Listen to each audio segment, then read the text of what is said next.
அனைவருக்கும் வணக்கம். இன்னைக்கு டிஎன்ஏல என்ன முக்கியமான செய்திகள் இருக்கு அப்படிங்கிறத பார்ப்போம். என்ன குடுத்திருக்காங்க அப்படின்னா, ராணுவ தொழில் வழித்தடம் அப்படின்னு சொல்லி குடுத்திருக்காங்க. அதாவது டிஃபென்ஸ் இண்டஸ்ட்ரியல் காரிடார் அப்படின்னு சொல்லுவாங்க. தமிழகத்த பொறுத்தவரைக்கும் சென்னை, ஒசூர், கோயம்புத்தூர், சேலம், திருச்சி. ஓகேங்களா? ஈஸியா ஞாபகம் வச்சுக்கலாம். சென்னையும், கோயம்புத்தூரும் 2 டாப் 2 எக்ஸ்ட்ரீம்ல வந்து இருக்கும். அதுக்கப்புறமா ஒரு ஸ்ட்ரெய்ட் லைன் HST அப்படிங்கிறது. அதாவது ஒசூர், சேலம் அண்ட் திருச்சிராப்பள்ளி. இதுதான் தமிழ்நாட்டோட டிஃபென்ஸ் இண்டஸ்ட்ரியல் காரிடார் அப்படின்னு சொல்லுவாங்க. ஓகேவா? ஸோ இந்த டிஃபென்ஸ் இண்டஸ்ட்ரியல் காரிடார் அப்படிங்கிறது 5 மாவட்டங்கள்ல உருவாக்கப்பட்டிருக்கு. இந்த வழித்தடத்துல பார்த்தீங்கன்னா, தொழில் பூங்காக்கள், சாதனங்கள அந்த அந்த டிஃபென்ஸ்க்காக ரெடி பண்ணக்கூடிய எக்யூப்மென்ட்ஸ டெஸ்ட் பண்ணி பார்க்கறதுக்கான வசதி அந்த ஒரு விஷயங்கள உருவாக்க போறாங்க.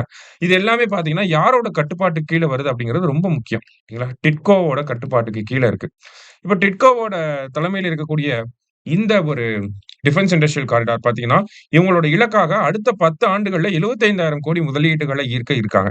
1,00,000 நபர்களுக்கு வேலை வாய்ப்புகள உருவாக்க திட்டமிட்டிருக்காங்க. அதுக்காக பார்த்தீங்கன்னா, இந்த டிஃபென்ஸ் ரிலேட்டடா இருக்கக்கூடிய ப்ராடக்ட்ஸ மேனுஃபேக்சர் பண்ணக்கூடிய இண்டஸ்ட்ரீஸ், முதலாளிகள் இவங்கள எல்லாம் சந்திச்சு, இவங்கள எல்லாம் தமிழ்நாட்டுல இருக்கக்கூடிய டிஃபென்ஸ் இண்டஸ்ட்ரியல் காரிடார்ல இன்வெஸ்ட் பண்ண சொல்லி நெறைய ப்ராஜெக்ட்ஸ் வந்து போய்க்கிட்டு இருக்கு.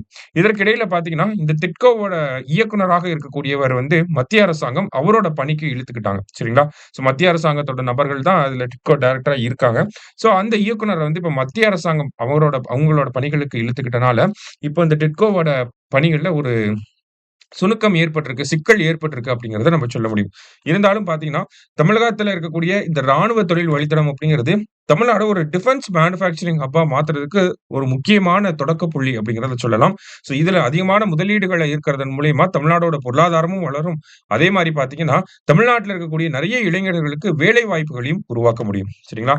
ஸோ இந்த டிஃபென்ஸ் இண்டஸ்ட்ரியல் காரிடார் அப்படிங்கிறது என்னென்ன ஊர்கள்ல இருக்கு?